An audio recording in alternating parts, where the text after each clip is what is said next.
Hi, my name is Lee Thiessen. I'm the national leader for real estate construction, and it's my pleasure to introduce our risk series on cybersecurity. Inside of cybersecurity nowadays, it's not if, it's when our clients will be attacked. It's about their reputational risk and how the market perceives them. This all affects you, and we look forward to talking about this. Every organization is susceptible to cyber attacks and cyber breaches. There is no organization that's not. And some of the areas, around, ransomware, phishing attacks, vulnerabilities within vulnerable software, everybody is exposed to that, and everybody has those types of issues. What we focus with executives and boards and managers that are managing those areas is what are the risks that are really important to that business.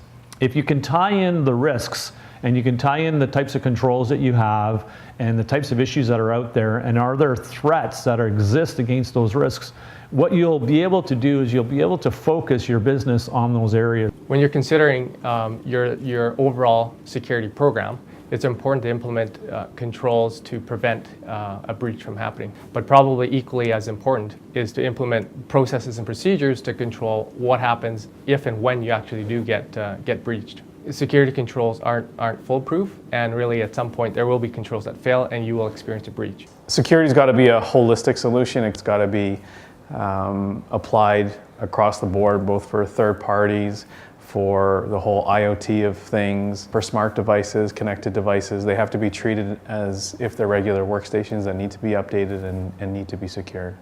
What you want to do is make sure that you have in place appropriate policies and procedures so your staff understand how to manage these incidents when it happens. There might be plans, there might be strategic plans and roadmaps that you really don't want your competitor to have an eye with. There might be RFPs that you're preparing to go out to bid with, and if someone else finds out about them, they may be able to undercut. In the risk area, when we see a breach, we break down the loss into different types, and one of those types of loss is competitive advantage. Some of the sectors we work in, competitive advantage doesn't make a lot of sense. In real estate, definitely that's a possibility, right? You could have a competitor who now, based upon information leaked in that breach, might be able to do something that they weren't able to do before, and you're not able to respond. When you talk reputational risk, let's hypothetically talk about a large high-rise in Canada. Pick one. We all know what they are in your jurisdictions. But if you have a pension fund or a public company that owns this asset, they want to make sure that that building's safe for their occupants and safe for their investors. Hypothetically, when you take a look at IP addresses and you take a look at the vulnerability of these in the marketplace, you can actually envision people getting in and shutting elevators down. You can get them opening magnetic lock systems, you can get them turning on lights, you can get them getting into your power grid, and you can basically jeopardize the safety of your building. That is incumbent of the owner, developer, holder of this real estate to ensure that their buildings are safe in the marketplace when the occupants come in the morning and leave at night. So ransomware essentially is where you go to a malicious website and download some sort of content that encrypts all the files on your machine, or you get emailed some malicious content that you open and execute, and it encrypts everything in your machine.